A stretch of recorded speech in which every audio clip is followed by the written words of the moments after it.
வேத பாடத்திலே மெய்ப்பனுடைய கோலின் கீழ் உங்களை சந்திப்பதிலே நான் பெருமகிழ்ச்சி அடைகிறேன். ஆண்டவராகிய இயேசு கிறிஸ்து நாமத்தில் அன்பின் வாழ்த்துக்கள். இந்த நாளிலே நாம் எடுத்துக்கொள்ளப்பட்ட வேத பகுதி என்னவென்றால்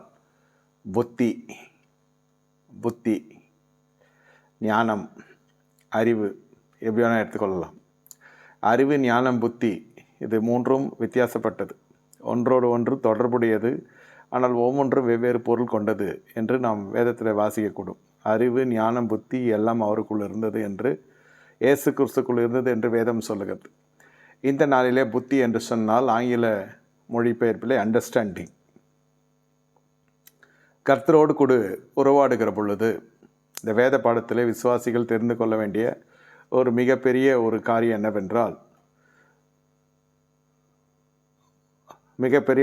என்னவென்றால் உங்களுடைய வாழ்க்கையிலும் என்னுடைய வாழ்க்கையிலும் கர்த்தர் என்ன சொல்லுகிறார்? நீங்கள் விசுவாசிக்கிறபடியினாலே கர்த்தரோடு இணைந்திருக்கிறோம் என்று வேதம் சொல்லுகிறது. விசுவாசித்து நம்முடைய ஆவிக்குரிய பயணத்தை துவங்குகிறோம் என்பது உலகத்திற்கு அறிந்த ஒரு உண்மை. ஆனால் வேதம் சொல்லுகிற வசனம் பார்த்தீர்கள் என்றால், நீங்கள் கர்த்தரை இவ்விதமாய் கற்றுக்கொள்ளவில்லை என்று வேதம் சொல்லுகிறது. ஏன் நான் இதை சொல்லுகிறேன் என்று சொன்னால், புத்தியின் வழியாக நாம் கற்றுக்கொண்ட சத்தியத்தில் நிலைத்திருக்க நிச்சயப்படுத்தி கொள்ள வேண்டும். புத்தி, தேவ ஞானம், ராஜ்யத்தின் ஞானம், எப்படி வேணால் எடுத்துக்கொள்ளலாம். அதனால்தான் வேதம் என்ன சொல்லுகிறது? அறிவு தேவையா, விசுவாசம் தேவையா என்று கேட்டால், கர்த்தரை சேவிப்பதற்கு அறிவு வேண்டுமா, விசுவாசம் வேண்டுமா என்று கேட்டால் அநேகர் என்ன சொல்லுவாங்க? விசுவாசம் இருந்தால் போதும். விசுவாசத்தினுடைய ஒரு பகுதி நமக்கு ஞானத்தை கொடுக்க வேண்டும். அந்த ஞானம் வருவதற்கு முன்பு இந்த விசுவாசம் நமக்கு தேவ பயத்தை கொடுக்க வேண்டும். விசுவாசித்து கொண்டே தேவ பயம் இல்லாமல் வாழ முடியுமா என்று கேட்டால் வாழ முடியும். நிச்சயமாய் 100% இது உண்மை. நீங்கள் பார்க்கக்கூடும், காலையிலும் ஆலயத்துக்கு வருவாங்க, சாயந்தரத்தும் ஆலயத்துக்கு வருவாங்க. சில ஆலயங்கள்லாம் பார்த்தீங்கன்னாக்கா வாரம் முழுவதுமே போய் வருகிறவர்கள் உண்டு. அதாவது காலையிலும் போவாங்க, சாயந்தரமும் போவாங்க. அது ஒரு மிகப்பெரிய ஒரு ஸ்லாக்கியம், கிருபை என்று கூட எடுத்துக்கொள்ளலாம். இதுக்குன்னு மெனக்கட்டுக்குன்னு போய் கொண்டு இருப்பாங்க. காலையிலையும் போவாங்க, சாயந்தரத்துலையும் போவாங்க. வீடும் பார்த்தீங்கன்னாக்கா ஆசீர்வாதமாகவே இருக்கும். எதுவுமே நம்ம சொல்லிக்கொள்கிற அளவு இருக்காது. பொருளாதாரம் என்பது ஒரு விதமான அந்த நதியை போல பொருளாதாரம் ஓடும். தண்ணீரை போல் இல்லை, நதியை போல் ஓடும். பொருளாதாரமே சொல்கிறேன். காலையிலையும் சபை ஆலயத்துக்கு போவாங்க, சாயந்தரம் ஆலயத்துக்கு போவாங்க. பொருளாதார நதியை போல் இருக்கும். ஆனால் குடும்பத்துக்குள்ளே போய் பார்க்கிற பொழுது பல பெரிய அவலட்சங்கள், அலங்கோலங்கள் காணப்படும். பிள்ளைகள் ஸ்திரப்பட மாட்டாங்க. சரீரத்தில் பயணப்பட்டு கொண்டிருக்கிற வியாதி, மரணத்துக்கு ஏதோ வியாதின்னு சொல்ல முடியாது. அது அவர்கள் இருக்கிற நாள் வரை அந்த வியாதி இருக்கும். எல்லாவற்றுக்கும் மேலாக பார்த்தால் ஒரு பாவம் அவர்களோடு கூட பயணப்பட்டு கொண்டே இருக்கும். ஒரு கள்ள தொடர்பு நல்ல தொடர்பாக சமுதாயம் ஏற்றுக்கொள்ளுகிற விதத்தில் கொண்டு வருவார்கள். இதே பகுதியில் நீங்கள் பார்க்கிற பொழுது இன்னும் வேதத்துக்கு எதிர்மறையான வாழ்க்கையை நடத்துகிறவர்களுக்கும் ஆலயத்திலே ஒரு மிகப்பெரிய இடம் கொடுக்கப்பட்டதும் உண்டு. 2 போராட்டிக்காரங்கள்லாம் இருக்காங்க இல்லையா? மறைச்செல்லாம் இல்லை, மிகவும் வெளியரங்கமாய் இது தெரியப்படுகிற ஜனங்களுக்கு கூட ஆலயத்தில் மிகப்பெரிய பொறுப்புகள் கொடுக்கப்படும், பதவிகள் கொடுக்கப்படும். கர்த்தரால் இல்லை, மனுஷர்களால். அவர்கள் மிகப்பெரிய கொடையாளர்களாக இருப்பாங்க. இது உலகத்தில் நடந்து கொண்டிருக்கிற காரியம், உலகம் முழுவதும் நடந்து கொண்டிருக்கிற காரியம் என்றும் சொல்லலாம். இந்த மனிதனை கேட்டால், நானாவது 2 மணி வைத்திருக்கிறேன், உலகத்துக்கு அறிந்து தான் வைத்திருக்கிறேன், வெளிச்சத்தில் நான் வாழ்க்கை வாழ்கிறேன். இவங்க நியாயம்லாம் அப்படி தான் இருக்கும். எத்தனை பேர் இருக்கிறாங்க, கள்ள தொடர்பில் இருக்கிறாங்க, கண்டுபிடிக்க முடியுமா? மறைவான பாவங்கள் எவ்வளோ இருக்கிறது, இப்படியெல்லாம் அவங்களுடைய காரியங்களை சொல்லுவாங்க. எதுக்கு நான் இது சொல்லுகிறேன்னு சொன்னால், விசுவாசம் இருந்தும் பாவத்தில் வாழ முடியுமா என்று கேட்டால் வாழ முடியும். அந்த விசுவாசம் தேவன் சொல்லுகிற விசுவாசம் இல்லை. தேவன் சொல்லுகிற விசுவாசம் என்ன? இந்த வேத பாடத்தில் தான் இதெல்லாம் கொஞ்சம் மனம் திறந்து பேசவும் முடியும், உங்களோடு கூட சம்பாஷிக்கவும் முடியும். வேறு எந்த இடத்துல நம்ம இதெல்லாம் பற்றி பேச முடியும் சொல்லுங்க? தேவன் கொடுக்கிற விசுவாசம், கர்த்தர் கொடுக்கிற விசுவாசம், இந்த விசுவாசம் எதில் போய் முடிகிறது? இந்த விசுவாசம் எதிலிருந்து புறப்படுகிறது? இந்த விசுவாசம் எங்கே? என்னை கேட்டுக்கொண்டிருக்கிறதே என்னுடைய சின்னமே, அநேகருக்கு இந்த விசுவாசம் குருட்டு விசுவாசமாகவே இருக்கும். அதாவது பாவம் இருக்கும், விசுவாசம் இருக்கும். பாவமும் இருக்கும், சாபமும் இருக்கும், விசுவாசமும் இருக்கும். இது இப்படியே போய் கொண்டால் எப்படி ஐயா, எதில் போய் இது முடியும் என்று நீங்கள் கேட்டால், இது அவர்கள் ஓட்டமே சிலருக்கு அப்படியே முடிந்து விடுவாங்க.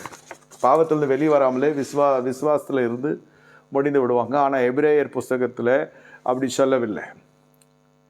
எபிரேயர் 12:1 என்ன சொல்லப்படுகிறது? நேரே நான் காரியத்துக்கு வருகிறேன். நடுவிலிருந்து நான் சொல்லுகிறேன். இந்த எபிரேயர் 12:1 வாசித்தால், நம்ம சுற்றிலும் நெருக்குகிற பாரங்கள், நம்ம சுற்றிலும் நெருக்குகிற பாவம் ஒன்று, பாரம் ஒன்று, இவைகளெல்லாம் தள்ளிவிட்டு விசுவாசை முடிக்கிறோமாக இயேசு கிறிஸ்து நோக்கி நம்ம ஓட வேண்டும். இப்போ யார் தருகிற விசுவாசம்? பிணிகள் நமக்கு ஒரு விசுவாசத்தை கொடுக்கும், கஷ்டங்கள் நமக்கு ஒரு விசுவாசத்தை கொடுக்கும். வாழ்வா சாவா என்று சொன்னால் அதில் ஒரு விசுவாசம் நமக்கு காணப்படும். நம்முடைய பிரச்சனைகள் ஒரு விசுவாசத்தை நமக்கு கொடுக்கும். தேவன் போனால் இந்த இடத்துல நமக்கு ஒரு பிரச்சனை பரிகாரம் உண்டு, நமக்கு ஒரு தீர்வு உண்டு, நமக்கு ஒரு காரியம் உண்டு, விமோச்சனம் உண்டு, விடுதலை உண்டு, அற்புதம் உண்டு. இது விசுவாசம், பொதுவான விசுவாசம். இதில் ஏழை, பணக்காரர், நல்லவர்கள், கெட்டவர்கள், அவிசுவாசி, விசுவாசி, பாவி, அக்கிரமக்காரர், மாயக்காரர் எல்லாரும் வந்துடுவாங்க இந்த இடத்துல. ஆனால் தேவன் கொடுக்குற விசுவாசம் எபிரேயர் 12:1 வாசிக்கிறது போல, உங்களில் இருக்கிற அந்த பாரம் என்ன என்று நீங்கள் அறிந்து கொள்ள வேண்டும். சுற்றி நெருக்குகிற பாவங்களை தள்ளிவிட்டு ஓடுகிற ஒரு அனுபவம் இருக்க வேண்டும். இந்த 2 அனுபவம் இருந்தால்தான் விசுவாசை துவக்கிறோம், விசுவாசை முடிக்கிறோமாக இயேசு கிறிஸ்து நோக்கி எங்கள் ஓட்டத்தை ஓட முடியும். இப்போ இந்த 2 காரியத்தையும் செய்வதற்கு பாரங்கள் என்ன, நெருக்கி இருக்கிற பாவங்கள் என்ன? சில உறவுகள் நம்மை அறியாமலே நம்மோடு கூட பயணப்படும் வார்த்தைக்கு விரோதமான உறவாக இருக்கும். இதில் கள்ளத்தொடர்புலாம் இருக்காது, வேசித்தனம் இருக்காது, ஆனால் மதிக்கேடு இருக்கும். இந்த மதிக்கேடு கூட எப்படி இருக்குமென்னு கேட்டால், அவங்களுடைய வாழ்க்கையில் அறியாமை இல்லை, இது உணர்ச்சி வசப்பட்டு செய்யப்படுகிற ஒரு மதிக்கேடு. உணர்ச்சி வசப்படுதல் அதிகமாக இருக்கும், கண்முன் தெரியாது. சில பேருக்கு பெற்றவர்களுக்கு பிள்ளைகள் ஒரு விக்கிரகமாகவே இருப்பாங்க. Too much of pampering. இப்போ விசேஷமாக அந்த ஊழிய அழைப்பு பெற்ற பிள்ளைகள் இருப்பாங்கன்னு சொன்னால், பெற்றோர்களுக்கும் அவர்களுக்கும் கொஞ்சம் இடைவெளி இருக்கணும். பாசம், பிரியம், அன்பெல்லாம் ஒரு பக்கம் இருந்தால் கூட, இது அப்படிப்பட்ட ஒரு சூழ்நிலையிலே ரொம்ப பிதா எப்படி இருந்தார், குமாரனை அனுப்பிவிட்டு. அதுதான் நமக்கு ஒரு எடுத்துக்காட்டு. பிள்ளைக்கும் உங்களுக்கும் ஒரு இடைவெளி வைக்காவிட்டால், பிள்ளைகளுக்கும் உங்களுக்கும் வேறு விதமான இடைவெளியை கற்று பயிற்றுவிக்க ஆரம்பித்தால்தான் தாங்க மாட்டோம். அதில் தான் பசங்க டாட்டா காமிச்சிட்டு போகிறது பேரண்ட்ஸுக்கு. உங்களில் இருக்கிற விக்கிரகத்தை கத்தர் எடுத்து போடுகிறார். இது ஒரு பாரம். இது யார் கேட்டாலும், யார் சொன்னாலும், சொல்லவிட்டாலும் லோத்து ஆபிரகாமோடு பயணப்பட்டு தான் தீருவான். அது ஒன்றுமே கர்த்தருக்கும் அந்த இடத்துல முதலிடம் கிடையாது. யாருக்கு பேச்சையும் அந்த இடத்துல ஆபிரகாம் கேட்டதாக தெரியவில்லை. யாரும் குறுக்கே வந்ததும் கிடையாது. லோத்து அவனோடு பயணப்படுகிறான். ஆனால் ஜனம் கர்த்தருடைய வார்த்தை என்ன சொல்லுங்கன்னா, உன் இனத்தை விட்டு வா, ஜனத்தை விட்டு வா. இது எந்த ஜனத்தில் சேர்த்திக்க? சகோதரனுடைய மகன். இவன் மனசாட்சியின்படி இவனுடைய மனதில் தீர்மானித்திருக்கிறான். இது என்ன சொல்லுகிறது? இது என்னுடைய மகன் போல நான் வளர்க்கிறேன். இந்த வளர்ப்பு பிள்ளைகளால் நிறைய பிரச்சனைகள் வேதாகமத்தில் இருக்கிறது.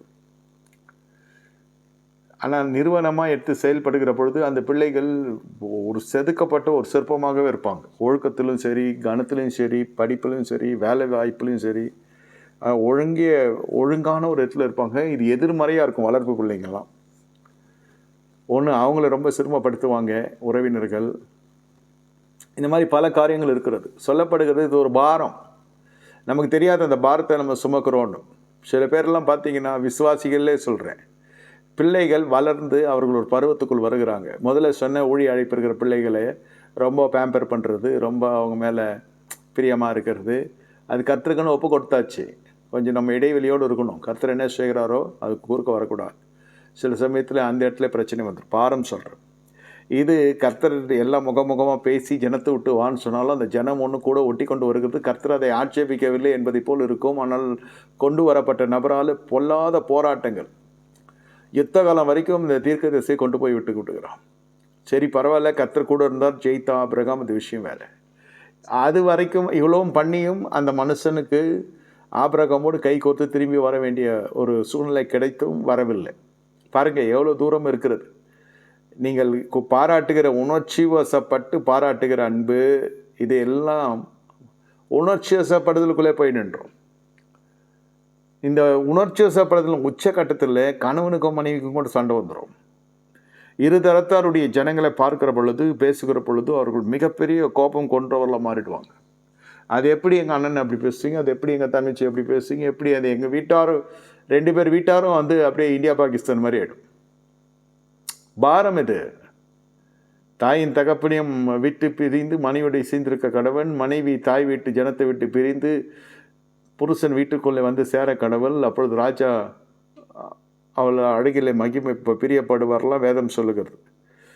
எதையுமே நம்ம எடுத்துக்கொள்வது இல்லை. விவாகத்துக்குரிய விவாக நாளன்று செய்யப்படுகிற விவாக உடன்படிக்கை மறந்து விடுகிறது, ஞானஸ்தான உடன்படிக்கை மறந்து விடுகிறது. இப்பொழுது அபிஷேகம் பெறுகிறதோ, அந்நிய பாஷை பெறுகிறதோ, இப்பொழுது வந்து ஒரு எல்லாரும் பேசுகிறார்கள், நானும் அது பெற்றுக்கொள்ள வேண்டும், அவ்வளோதான் இருக்கிறத தவிர அந்த அபிஷேகம் நம்மை நடத்துகிறதா என்று பார்த்தா நடத்தவில்லை. அதனால் ஆவிக்குரிய ஞானம் ஸ்தம்பிக்கப்படுகிறது. இந்த இடத்துல நோவாவை நீங்கள் பார்க்கிற பொழுது நோவாவுடைய தேவபக்தியை கர்த்தர் அதிகமாக மெச்சிக்கொள்வதற்கான காரணம், ஜெபத்தை சுகந்த நற்காலம் மோறதுக்கான காரணம்,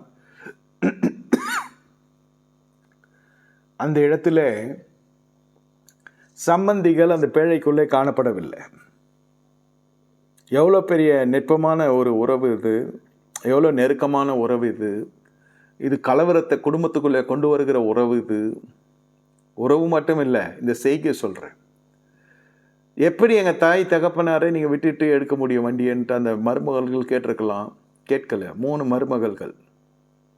அப்போது 3 குடும்பம், தாய் வீட்டார் சொல்கிறேன். அந்த 3 மருமகளுக்கும் ஒரு வார்த்தையும் சொல்லவில்லை. இத்தனைக்கு மாமியாரோடு பயணப்படுகிறாங்க. நல்லா புரிந்து கொள்ளுங்க. 10,000 பேருக்கு ஊழியம் செய்கிறது, 1,00,000 பேருக்கு ஊழியம் செய்கிறது, எவ்வளோ மில்லியன்ஸ் வருது, எவ்வளோ ரீச் வருது, எவ்வளோ வியூஸ் வருது, எவ்வளோ நம்மளுக்கு ரீச் கிடைக்கிறது, அது எல்லாம் விஷயம். ஊழியம் எவ்வளோவாய் உங்கள் குடும்பத்தை தனி நபர் நீங்கள் ஆதாயப்படுத்தி கொள்கிறீர்களோ அவ்வளோதான் காரியம். ஒவ்வொரு குடும்பமும், கிறிஸ்துவ குடும்பமும், ஆவிக்குரிய குடும்பங்களும், ரட்சிக்கப்பட்ட குடும்பங்களும், ஒவ்வொருவரும் இப்படியே நீங்கள் கர்த்தருக்குள்ளே வந்து உங்கள் குடும்பத்தில் இருக்கிற அங்கத்தினர்களை ஆதாயப்படுத்தினாலே போதும், தேசத்தில் எழுப்புதல் வந்துடும். எழுப்புதல் வானத்திலிருந்தெல்லாம் வரும்னு நினச்சி சிலர் பிரசங்கிப்பாங்க. எழுப்புதல் நம்மகிட்ட தான் வரப்போகிறது. நீங்கள் உங்கள் குடும்பத்தை ஆதாயப்படுத்தி கொள்ளுங்க. உங்கள் குடும்பத்தை நீங்கள் ஜபத்தில் உபவாசம் தாங்கி கொள்ளுங்க. உங்கள் குடும்ப அங்கத்தினர்களுக்காக நீங்கள் எவ்வளோ செய்தாலும் நீங்கள் தூஷிக்கப்படுவீர்கள். எவ்வளோ செய்தாலும் நீங்கள் நன்மை செய்தாலும் நீங்கள் எவ்வளோ அதிகமாக நீங்கள் பிரயாசப்பட அவ்வளோ அதிகமாக நீங்கள் தவறாக சித்தரிக்கப்படுவீங்க. சகிப்புத்தன்மையை விதைத்து நீங்கள் இதில் மேற்கொள்ள வேண்டும். இது எல்லாம் ராஜ்யம் சம்பந்தப்பட்ட ஞானம். இது உலக ஞானம் இல்லை, ஆலயவாசிகள் ஞானம். இந்தியா ரட்சிக்கப்படணும், பீகாருக்கு போகிறேன், நான் அங்கே போகிறேன், நான் வட இந்தியாவுக்கு போகிறேன், காட்டுவாசிக்கிட்ட போகிறேன், நான் பாமர ஜனங்க கிட்ட போகிறேன், ஆதிவாசிக்கிட்ட போகிறேன். என்ன மனித குலங்கள்லாம் அங்கே இருக்குது இல்லையா? காட்டில் இருக்கிறது, எங்கே பாலைவனத்தில் இருக்குது. நாகரிகமற்ற ஜனங்கிட்ட போய் இயேசுவை சொல்ல போகிறேன். நம்ம வீட்டிலே காட்டு மராட்டிங்க இருக்கான், நம்ம வட்டாரத்தில் காட்டு மராட்டிங்க இருக்கான், நம்ம பையனே துன்மார்க்கனாக இருக்கான், நம்ம வீட்டாரே அப்படி இருக்காங்க. நீங்கள் எல்லாம் எங்கேயும் வெளியே தேடி ஊழியத்துக்கு போக வேண்டியதில்லை, நம்ம வீட்டுக்குள்ளே எல்லாம் இருக்குது. இது ராஜ்யத்தின் சுவிசேஷம். முதல்ல உங்கள் விசுவாசம் எப்படி கனப்படுத்தப்படுகிறது? கர்த்தராக இயேசு கிறிஸ்து விசுவாசி, பின்ன நீ உங்கள் வீட்டாரும் நீ உங்கள் வீட்டார் ரட்சிக்கப்படுவீர்கள். கர்த்தர் உங்கள் விசுவாசத்தை கனப்படுத்துவார் என்றால் உங்கள் வீட்டார் ரட்சிக்கப்பட்டே ஆக வேண்டும். சாக்கு போக்குகள் சொல்லக்கூடாது. அந்த ஜபம் ஆகப்பட்டது கிருபையை பெருக பண்ணும். நீங்கள் செய்கிற ஜபம் கிருபையை பெருக பண்ணும். அது ஒரு ஆயத்தத்தை உண்டாக்கும், ஒரு அஸ்திபாரத்தை உண்டாக்கும். உங்கள் ஜபத்தை குறித்து நீங்களே அற்பமாக எண்ணக்கூடாது. நான் ஜெபித்து என்ன நடக்கப் போகிறது, இது எல்லாம் அஞ்ஞானத்தில் ஒன்று. அதுக்கு தான் சொல்கிறேன், இந்த உணர்ச்சிசப்பட்டு செய்கிற ஜபத்தை காட்டிலும் இந்த மீது விழுந்த கடமை மட்டுமல்ல, கர்த்தருக்கென்று ஊழியம் செய்ய வருகிறவர்கள் முதலிலே உங்கள் வீட்டை நீங்கள் பார்த்து கொள்ள வேண்டும் என்று தான் வேதமே சொல்லுகிறது. சிலதான் வேதத்துக்கு விரோதமாக போகிறது தான் நம்முடைய வழக்கமாக இருக்கிறது. மனம் திரும்பி வந்து இளைய குமாரனை கெட்ட குமார் என்று அழைக்க ஆரம்பித்து விட்டோம். எங்கேயுமே காணப்படாத கிறிஸ்துமஸை கொண்டாட ஆரம்பித்து விட்டோம். வேதத்தில் அதுக்கு வந்து எந்த அத்தாட்சியும் கிடையாது. ஆனால் அது கோலாகாலமாக உலகம் முழுவதும் கொண்டாடப்பட்டு கொண்டிருக்கிறது. பாருங்க என்னென்னா நடந்து கொண்டிருக்கிறது. இதெல்லாம் நம்ம புரிந்து கொள்ளணும். வேதம் சொல்லாத காரியங்களில் முழு எரித்தோடு செயல்படுகிறது ஆலயவாசிகள் அல்லது ஆலயமாய் வாழும்படி அழைக்கப்பட்ட ராஜ்யத்தின் புத்திரர்கள். இந்த இடத்திலே கொஞ்சம் இடைவெளியோடு நீங்கள் வாழ வேண்டும். இதெல்லாம் புத்தியை வந்து மங்கப்படுத்துகிற காரியம். லோத்து பண்ண வேலை கொஞ்சம் நஞ்சம் கிடையாது என்பது உங்களுக்கு தெரியும். பெரிய பொருளாதாரம் எதன் அடிப்படையில் போனது? என்ன முதலீடு செய்தானோ லோத்து? இல்லை கூட வந்த பாவம், நாங்களும் மாட்டிக்கொள்வோம், அந்த மாதிரி பயந்த மனுஷனுக்கு சரிசம பங்கு போட்டு கொடுக்கலாமான்னா அந்த உணர்ச்சி படுதலின் ஆவி என்ன செய்யணும்? கொடுக்க வைக்கிறது. சாதாரணமாக கொடுக்கறது சாதாரணமான விஷயம் அல்ல, அது பெரிய காரியம். ஒரு சின்ன தசமாகத்தை சின்ன விதத்தில் கொடுப்பதற்கு எல்லாருக்கும் பிடிக்கும். ஒரு 100 ரூபா காணிக்கு அனுப்புறது அனுப்பிடுவான். 10,000 ரூபாய் சம்பளம் வருது, 100 ரூபா அனுப்புவாங்க. 1 லட்சம் ரூபாய் வரைக்கும் அது பிரச்சனை இருக்காது. 1 கோடி ரூபாய் வருகிற பொழுது 10 லட்சம் ஒரு ஊழியனுக்கு அனுப்புகிற பொழுது ஏன் ஒரு ஊழியனுக்கு அனுப்ப வேண்டும் என்ற அளவுக்கு வரும் கோட்பாடு. அனுப்புறது 10 லட்சமான்ற மாதிரி இருக்கும், பழக்கம் இல்லை. அப்படி அனுப்பினாலும் அது எதுக்கு ஒரே ஊழியக்காரங்க அப்புறம் பிச்சு போட்டு கொடுக்கலான்னு சொல்லிட்டு பலர் எனக்காக ஊழியம் செய்திருக்கிறாங்க, எனக்கு ஜெபம் பண்ணியிருக்காங்கன்ட்டு பலருக்கு போகிற சபை கொஞ்சம் போகும், மீதி எல்லாம் தாரவாத்துருவாங்க. கொடுக்குறவங்க இப்படி கொடுப்பாங்க, ஒன்றும் சில பேர் கொடுக்காமே இருப்பாங்க, சில பேர் ஏன் கொடுக்கணும்னு கேட்பாங்க. இது மாதிரி பல காரியங்கள் இருக்கும். ஏன் நான் இதை சொல்லுகிறேன்னா, இந்த இடத்துல எல்லாம் வந்து மாம்சம் வேலை செய்ய ஆரம்பிக்கிறது. உணர்ச்சி வசப்பட்டு செய்கிற காரியங்கள் நம்முடைய வாழ்க்கையில் அதிகமாய் காணப்படும். அப்பொழுது விசுவாசம் மங்க ஆரம்பிக்கும். அந்த இடத்தில் தான் உணர்ச்சி வசப்பட்டு செய்கிற காரியத்தில் தான் இது லோத்து உள்ளே வந்தது.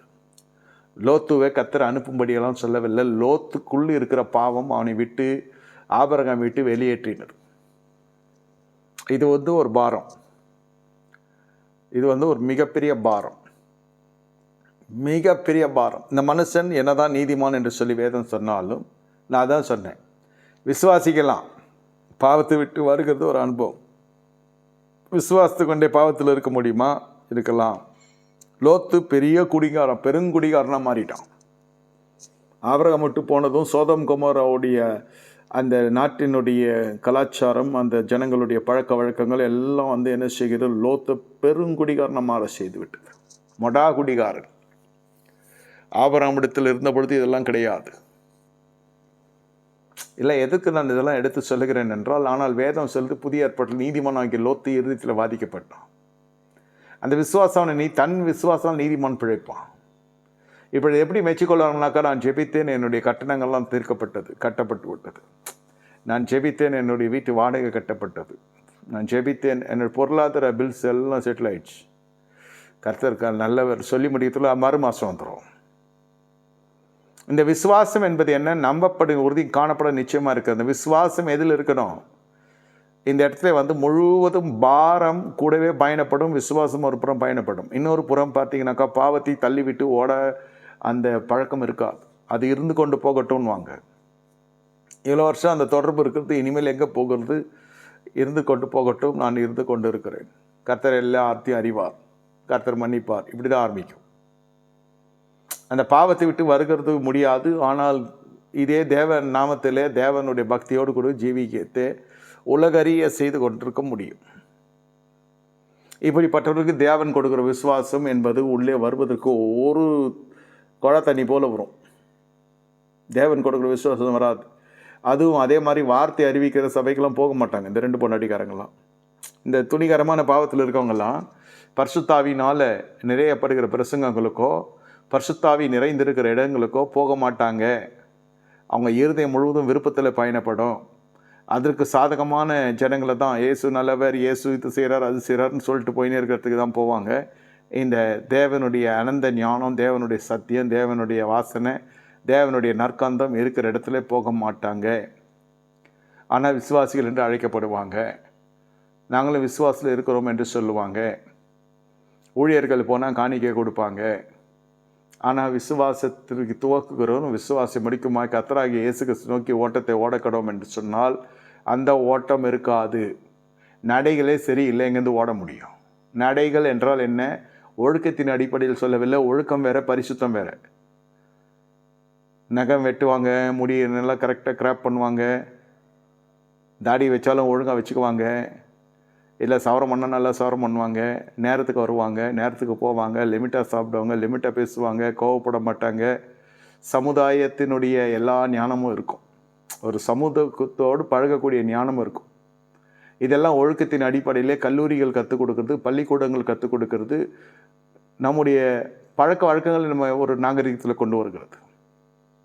இந்த ஒழுக்கம் இது. டைமுக்கு கரண்ட் பில் கட்டுவான், பேமெண்ட் எல்லாம் கரெக்டாக பண்ணுவாங்க. இதெல்லாம் ஒழுக்கத்தில் வரும். இதெல்லாம் ஒழுக்கீனமாக போகிற பொழுது பரிசுத்த குலைச்சல் உண்டாவதுக்கு வாய்ப்பு இருக்கிறது. ஆனால் இந்த ஒழுக்கம் வேறு, பரிசுத்தம் வேறு. பரிசுத்தம் என்பது கர்த்தராகிய இயேசு கிறிஸ்து ரத்தத்தினால் மட்டும்தான் வரும். இப்பொழுது இந்த பாவ பாரங்களை தள்ளிவிட்டு ஓட முடியாத வரைக்கும் நம்முடைய உணர்ச்சி நம்மை ஆண்டு கொண்டிருக்கிறது, நம் மனம் நம்மை ஆண்டு கொண்டிருக்கிறது. இருந்து கொண்டு போகட்டும், அந்த மனுஷன் இருந்து கொண்டு போகட்டும். இருந்தால் என்ன தவறு? என் வாழ்க்கையில் இவ்வளோ நாள் இருந்து விட்டான் அந்த மனுஷன், இப்படி தான் இருக்கும். வாழ்க்கை இப்படி தான் போய்கொண்டிருக்கும், அந்த மனுஷனோ மனுஷியோ. ஆனால் அவர்களாகவே உடைத்து கொண்டு போனாலும் இந்த உணர்ச்சி சப்படுறது என்ன காழ ஆரம்பிக்கும், மனம் கசந்துரும். இவ்வளோ நாட்கள் என் கூட இருந்தாங்க, கடைசியில் என்னை கைட்டு விட்டு போயிட்டாங்க, என்னை வேணான்னு சொல்லிட்டாங்க.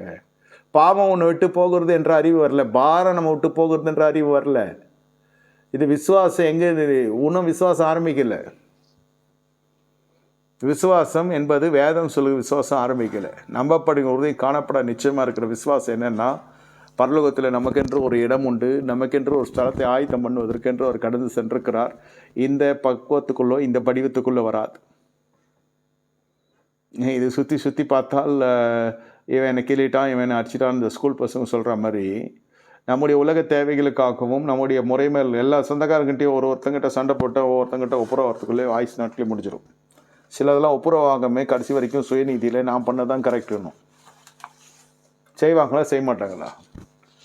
மாமனார் மருமக உறவுலேருந்து மருமகன் மாமனார் உறவு வரைக்கும், மாமியார் மருமகள், மருமகன் மாமனார், எப்படியோ சொல்லிக்கொண்டே போகலாம்.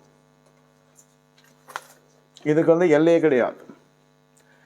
இது தொல்லைகளினுடைய ஆரம்பம், இதுக்கு முடிவும் கிடையாது. எதுக்கு நான் இது சொல்கிறேன்னா, குடும்பம் என்றால் அப்படி ஏற்றத்தாழ்வுலாம் இருக்கும். அதெல்லாம் பாரம்.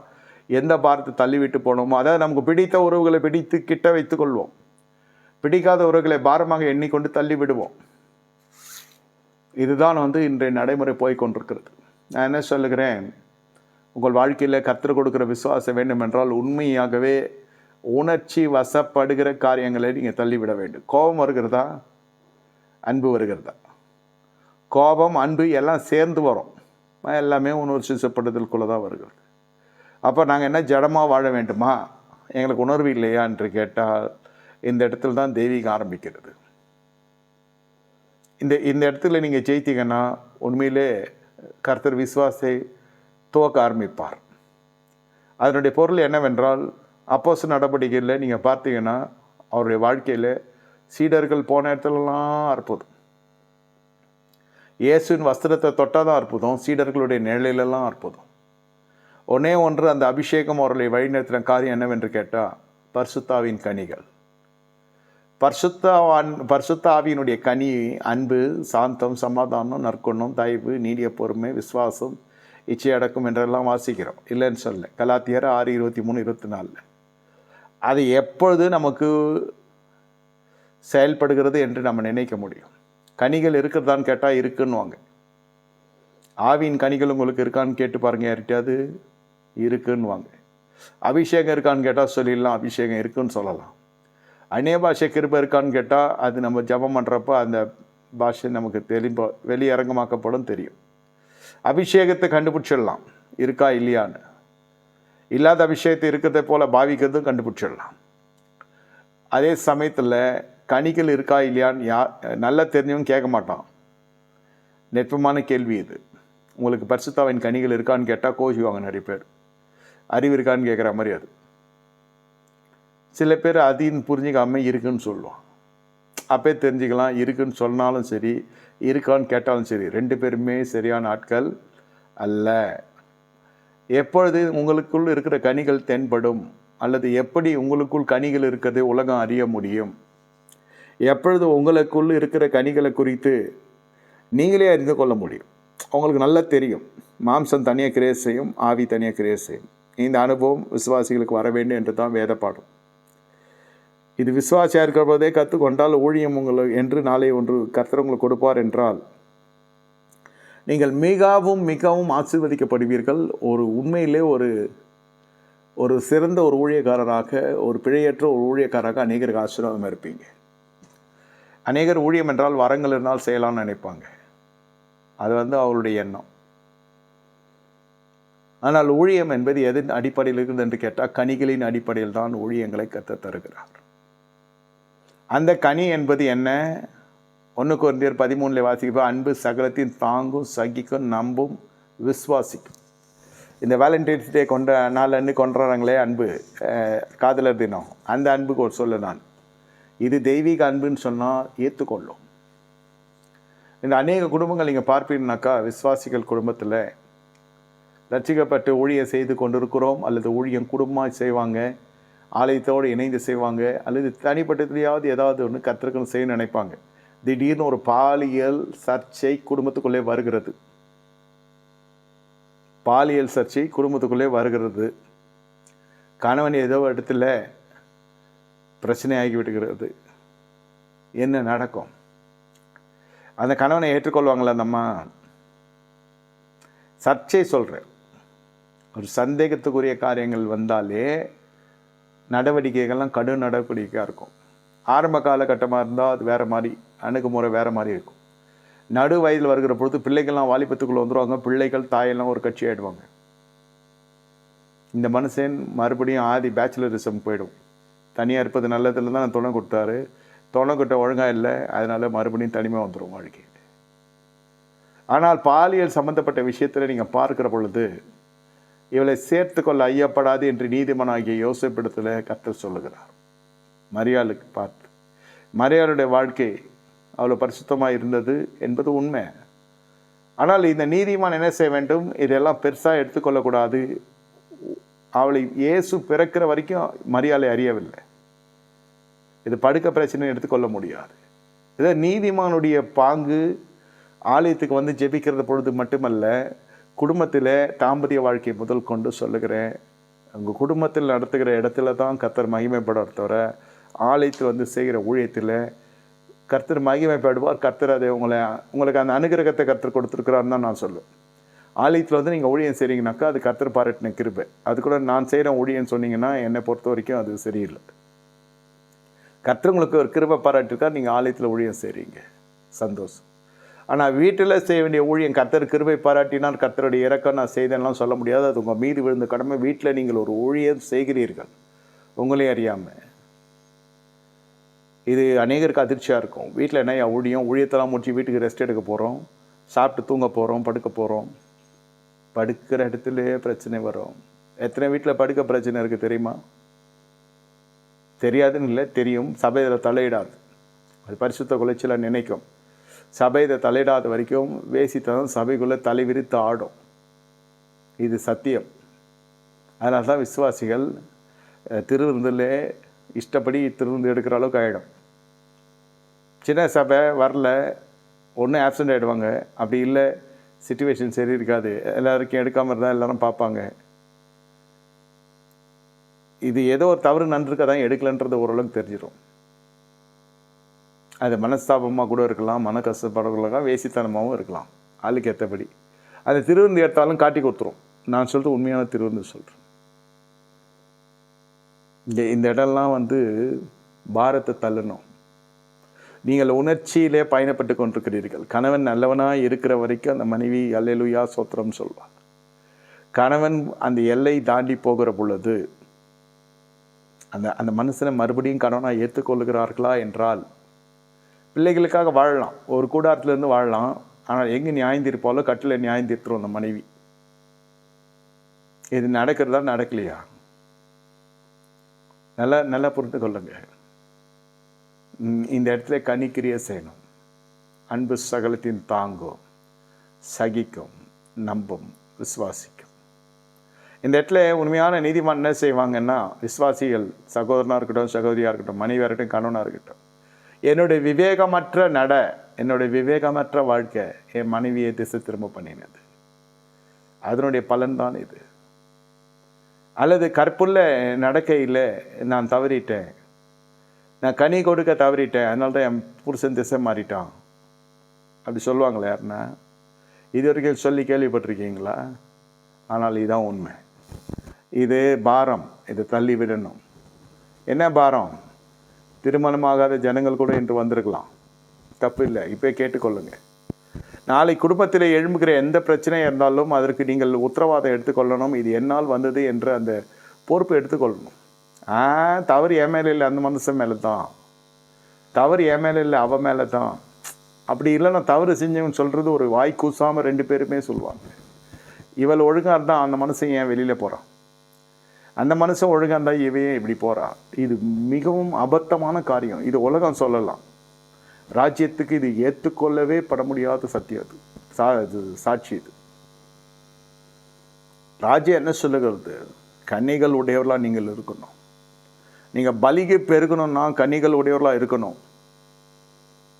நீங்கள் எங்கே கனி கொடுக்க முடியும்? அதான் சொன்னேன், கனி இருக்கான்னு கேட்டால் கோவம் வரும்னு சொன்னதுக்கான காரணம் தான். எப்பொழுது அசௌகரியமான சூழ்நிலை வருகிறதோ அந்த இடத்துல கனி கொடுக்கறதா இருக்கணும். மோசையை குறித்து சகோதரி சொல்லுகிறார், எத்தியோப்பிய ஸ்திரியை கல்யாணம் பண்ணிட்டான்ட்டு. ஆனால் அந்த மனுஷன் பூமி எங்கும், என்னாகும் 16 வாசிக்கலாம், அவன் பூமி எங்கும் சாந்த குணம் உள்ளவனாக இருக்கிறான். யார்? மோசே. ஒரு காலத்தில் வெட்டி குத்தி கொலை பண்ணி புதைச்சிட்டு வந்த மனுஷன். சொல்கிறாங்க இல்லையா, வெட்டி புதைச்சிருவேன்னு. அந்த மாதிரி ஒரு மனுஷன் இப்போ இங்கே பார்த்தா, ஐயோ அந்த மனுஷனா இது என்ன கோபம் வரும் ஐயா. அதாவது வயசு ஆவ அப்படி சொல்லலை, கர்த்தருக்குள்ளே வளர சொல்கிறேன். வயசாயிடுச்சு கோபம் போச்சு அது மாதிரி சொல்லலை நான். அதுக்கு வயசானாலும் கோபம் இருக்கும். யாருக்கு வயசாகி கோபம் போயிருக்கு? கோபப்படுறோம், கோபப்பட்டு தான் இருப்போம். அவங்க சுபாவத்தை மாற்ற முடியாதுன்னு சொல்கிறாங்க இல்லையா? அது மாற்றுறது இடம்தான் ராஜ்யம். அதுக்கு ஒப்பு கொடுக்கணும். நீங்கள் நகையை கழட்டுறேன், நட்டை கயிட்டுறேன், பொட்டை கயிட்டுறேன், பூவை கயிட்டுறேன், புஷ்பத்தை கயிட்டுறேன், என்னென்னலாம் எளிமையாக செய்ய முடியுமோ அதெல்லாம் செஞ்சுட்டு நம்ம ஜெயிச்சிட்டோன்னு சொல்ல முடியாது. அதுவே கஷ்டம்தான், அது கஷ்டம்தான், நான் இல்லைன்னு சொல்லலை. அதான் அது மேலே ஆசை இருக்கிற வரைக்கும் அது கஷ்டம். அது மேலே இங்கே பிரச்சனை ராஜ்யத்தினுடைய சுவிசேஷம் அதெல்லாம் விட்டுடுது. அதெல்லாம் மனுஷனுடைய கற்பனைகள், உபதேசங்கள். ஆனால் சொல்லப்படுகிற காரியம் இப்படிப்பட்ட ஒரு தர்ம சங்கடமான ஒரு சூழ்நிலையில் ஒரு குடும்பம் தத்தளித்து கொண்டிருப்பதுக்கான காரணம் என்னன்னு கேட்டால், ஒருத்தர் தோட்டத்தில் தூத்துறான், அவன்கிட்ட கனி சுத்தமாக இல்லை. இப்போ நான் ஒரு உதாரணத்துக்கு சொல்கிறேன், என்கிட்ட கனி இல்லை, நான் விழுந்துட்டேன். இப்போ இன்னொரு முனை இருக்குது, அதுக்கிட்ட கனி இருக்குதுன்னு சொன்னால் விழுந்த எண்ணெய் தூக்கி எடுக்க வேண்டும். இது எந்த மனைவியாக செய்வாள் ஐயா? இல்லை எந்த புருஷனாக செய்வானா? எல்லோரும் கேட்குறது என்ன, இதே தப்பை நான் செஞ்சால் அந்த மனசு என்ன நான் இருக்கும், என் நிலைமை, என் வாழ்க்கையே இருக்குமா? சகோதரிகள் சொல்கிறது. சகோதரர்கள் வாயை திறக்க மாட்டாங்க இந்த விஷயத்தில். மிஞ்சி போனால் என்ன சொல்லுவாங்க, இஷ்டம்தான் இருக்கு, கஷ்டம்தான் போயின்னு இருந்துருவாங்க. பேச்செல்லாம் இப்படி தான் இருக்கும். ஆணவ பேச்சு இதெல்லாம் நம்ம ஒன்றும் பேசிக்கொள்கிறதுக்கெல்லாம் ஒன்றும் இல்லை. இதை பெருமையாக சொல்கிற விஷயம் இல்லை. ஆனால் இந்த இடத்துல தான் சபை நிற்க வேண்டும். ஆனால் நிற்காது, நின்னாது பிரச்சனை. கல்யாணம் பண்ணுற வரைக்கும் தான் நாங்கள் ஒன்றா வாழுங்க, முடிஞ்சால் வாழுங்க, இல்லைன்னா இந்த மேட்டரெல்லாம் இங்கே எட்டுன்னு வராதிங்கன்னு சில பேர் சொல்கிறாங்க. சில பேரில் பலர் அதை தான் சொல்லுவாங்க, இதெல்லாம் பைசல் பண்ணுற எங்கள் வேலை இல்லை, ஊழியத்தில் எக்கச்சக்கான வேலை இருக்குது, உங்கள் குடும்பம் இப்படி போச்சுன்னா அது நீங்கள் தான் பேசி சரிப்படுத்திக்கணும், பசங்க இருக்காங்க தெரியும், ஓவராலாக பேசிட்டு போயின்னே இருப்பாங்க. இப்போ யார் தவறு பண்ணாங்க, யார் தவறு பண்ணலன்றது முக்கியம் இல்லை. யார்கிட்ட கனி இருக்குது, யார்கிட்ட கனி இல்லை. யாருக்கிட்ட கனி இருக்கும்னா உணர்ச்சி வசப்படாதவங்கிட்ட தான் கனி இருக்கும், உணர்ச்சி வசப்படுறவங்ககிட்ட கனி இருக்காது. அந்த சூழ்நிலையில் தான் தெரியும் கனி இருக்கா. வண்டி பிரேக் பிடிக்குதுனாக்கா நல்லா போய் இருக்கிற போய் பிடிச்சாக்கா என்ன அர்த்தம், பின்னாடி இருக்கிற இடிப்போம். பிடிக்க வேண்டிய நேரத்தில் பிடிக்கிற அந்த பிரேக்கு வேணா பிடிச்சி பார்த்துக்கலாம். ஆனால் இந்த கனிகள் விஷயத்தில் மட்டும் ஒரு பிரச்சனை வந்தால் தான் தெரியும் கனி இருக்கா இல்லையான்னு.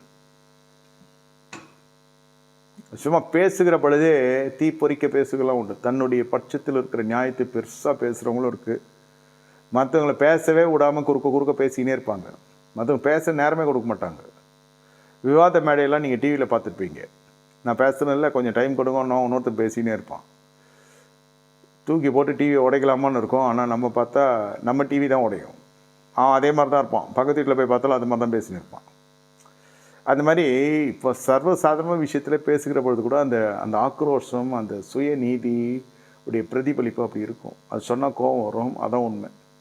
என் நியாயத்தை நான் பேசுகிறேன்னா அது சுயநீதி, என் நியாயத்தை பிறர் பேசுகிறாங்கா அது உத்தமம் என்று வேதம் சொல்லுகிறது. ஒரு சின்ன எளிமையான காரியம்தான் இது. இன்றைய வேத பாடம் என்னென்னா, உங்கள் விசுவாசம் கலங்கம் உள்ளதா கலங்கம் இல்லையா? அது கலங்கப்படுறதுக்கு காரணம் இந்த இடத்துல ராஜ்யத்தினுடைய ஞானம் இல்லை, புத்தி இல்லை. அதனால தான் கலாத்தியரில் வாசிக்கிறோம் 3:1 இல்லை, புத்தி இல்லாத கலாத்தியரே உங்களை திசை திருப்பினவன் யார்? கேட்ட சுவிசேஷத்தை நீங்கள் இவ்வளோ சீக்கிரம் போயிடலன்ற நினச்சி கூட பார்க்கலன்னு 1ஆவது அதிகாரத்தில் ஆரம்பிக்கிறார். பவுல் ரொம்ப கஷ்டப்பட்டு அந்த சபையை கட்டி எழுப்புறார், கலாத்திய சபையை. அவர் அப்படி போயிட்டு அடுத்தடுத்த பட்டணங்களுக்கு போய் சபைகளை ஸ்திரப்படுத்திட்டு வரத்துக்குள்ளே எவனோ பூந்துட்டான். அதை சொல்கிறாங்க இல்லையா, பண்ண போகிற பாவத்துக்கும் கர்த்தர் ரத்தம் சிந்தினார்னு சொன்னால் என்ன அர்த்தம்? எவ்வளோ கஷ்டப்பட்டு பரிசுத்த பாதையில் நடத்தினாலும் இது வெளியரங்கமான பரிசுத்தம் வரைக்கும் தான் ஓரளவுக்கு சபை கண்டித்து உணர்த்த முடியும். சபை கண்டித்து உணர்த்துக்கு என்னன்னா, புகைப்பிடிக்கிறதோ குடியோ வேசித்தனமோ வெளியரங்கமாக பண்ணுறது சொல்லலாம். இது நான் சொல்கிறது மன ரீதியான பிரச்சனை. குடி இருக்காது, சிகரெட் இருக்காது, எந்த விதமான பொருளாதாரத்தில் தில்லுமுள் இருக்காது. ஆனால் மிகப்பெரிய ஒரு துணிகரமான ஒரு ரகசிய பாவம் இருந்து கொண்டிருக்கும். பிள்ளைகள் இடத்துலாவது சரி, பெற்றோர் இடத்துலாவது சரி, கணவன் இடத்துலாவது, மனைவி இடத்துலாவது, இது இருக்கிற பட்சத்தில் எப்படி கையாள்வது என்றது தான் இன்று வேத பாடம். நீங்கள் ஷாக் ஆகிட்டீங்கன்னா நீங்கள் தான் ஹார்ட் அட்டாக் உங்களுக்கு தான் வரும். தவறு பண்ணுறவன் நல்லா இருப்பான். நீங்கள் பார்த்தீங்கன்னாக்கா இந்த பாலியல் சர்ச்சையில் சிக்கிற கணவன் மனைவி பிள்ளைகள் வச்சுக்கோங்க. இந்த கணவன் ஏதோ மாட்டிக்கிட்டான்னா ஏதோ ஒரு தவறில் மாட்டியிருக்காரு, சிக்கிட்டார். மனைவி கண்டுபிடிச்சிது, அந்த அம்மா ஃபோனை பார்த்தோ ஏதோ ஒரு சிச்சுவேஷனில் அது ப்ரூஃப் கிடச்சிது. இப்போது ராஜ்யத்தின் சுவிசேஷம் என்ன சொல்லுகிறதுன்னா, என்ன நடக்கும்?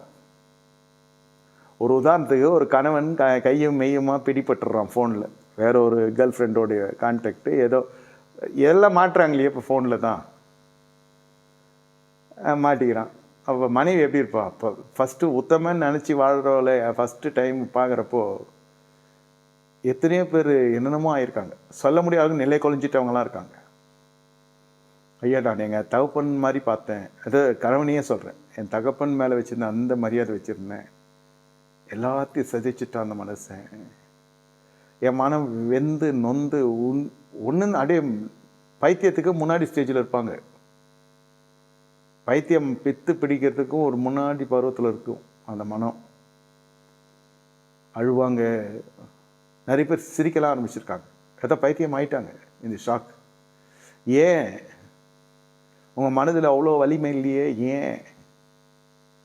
அதான் உணர்ச்சி வசப்படத்தில் பயணப்படுத்துது. அதாவது உங்களுக்குன்னு ஒரு பார்டர் இருக்குது, தெரியாது யாருக்கும். எனக்குன்னு ஒரு பார்டர் இருக்குது.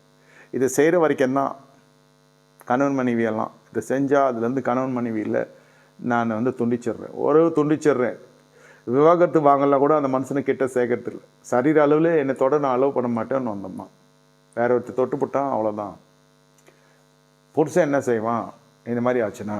நிறைய பார்க்குறீங்களே, வெட்டு குத்து கொலைன்னு. இது பின்னணிக்கு ஏற்றபடி நடக்கும் சம்பவம். இவளோட பார்த்து சந்தேகப்பட்டு கொலை பண்ணி போடுறான், டிவிலெலாம் வருது இல்லையா? அந்த மாதிரி பண்ணுற கேட்டகரி ஒரு சாரார். இன்னொன்று குடியில் போயிடுவான், இன்னொன்று ரொம்ப ஷாக் ஆகிடுவான். எல்லாத்துக்கும் காரணம் என்ன? உணர்ச்சி வசப்படுதல். கனிகள் இங்கே மங்குது. கனி என்னான்னு தெரியும். கலாத்தியர் 6:23-24 கனி என்னான்னு தெரியும். அதெல்லாம் நாலேஜெல்லாம் இருக்குது, ஆனால் கிரியை செய்ய மாட்டேங்குது. சிச்சுவேஷன் அந்த மாதிரி வர்ற பொழுது, அதே மாதிரி பசங்க விஷயத்தில் கூட